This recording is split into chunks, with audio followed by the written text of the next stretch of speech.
While they're taking their pictures, can we have State Senator Kathleen O'Connor Ives up to the front? Yeah, she didn't leave, I'll tell you that, because I'll chase her down. Kathleen O'Connor Ives? I know Phil Leahy's trying to convince you to take heroin, don't do that. He's our empty chair guy, he writes about addiction. Can you come up, please? Yeah, you have to do it a little faster, we actually have a program here. It's really a whole big thing going up here on stage while you guys were chatting. Just want to let you know. Kathleen O'Connor Ives is a liberal Democrat who loves to hug trees, who diametrically opposes, you come up right in here and Chuck will come help you. No, actually, Ralph, can Ralph do it, please?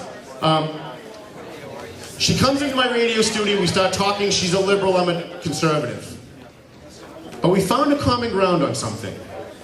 And I think nobody deserves an award better than Kathleen O'Connor Ives. Because, let me just back up a little bit. This is our first ever First Amendment award.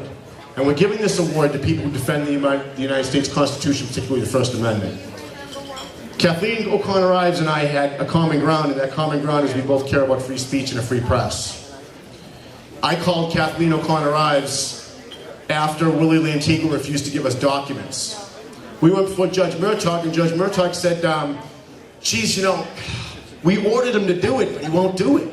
I'm only a judge, what can I do? There's nothing in the statute that allows me to penalize Willie Lantigua for refusing to turn over public documents to the public. We have a Mass General Law, Chapter 66, that basically says you must turn over public documents if a member of the press asks for it within 10 days. But then it doesn't say what happens if they refuse to do it. Our Democrat leaders in this state, you know what they did? They passed a fake law. They passed a law that looks like a law, but it's not really a law because there's no penalty.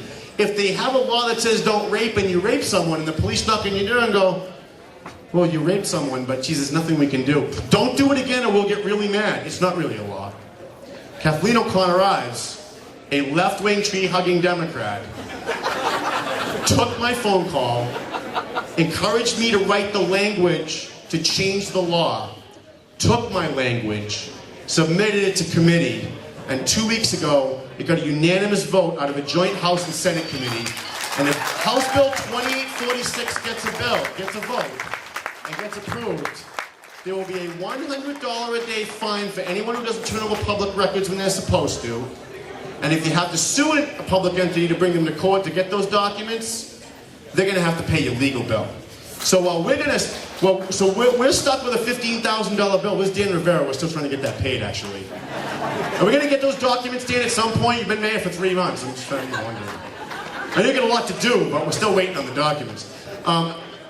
Kathleen O'Connor Ives took a lot of baloney, took a lot of crap for being my friend, took a lot of crap for pushing my bill.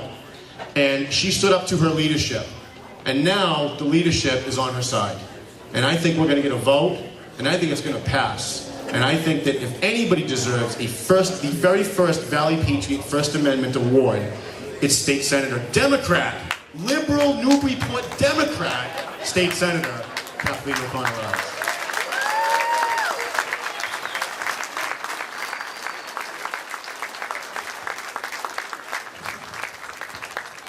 You're welcome, honey. I didn't mean to call you honey, Jeff's in the room. I was told not to do that. We actually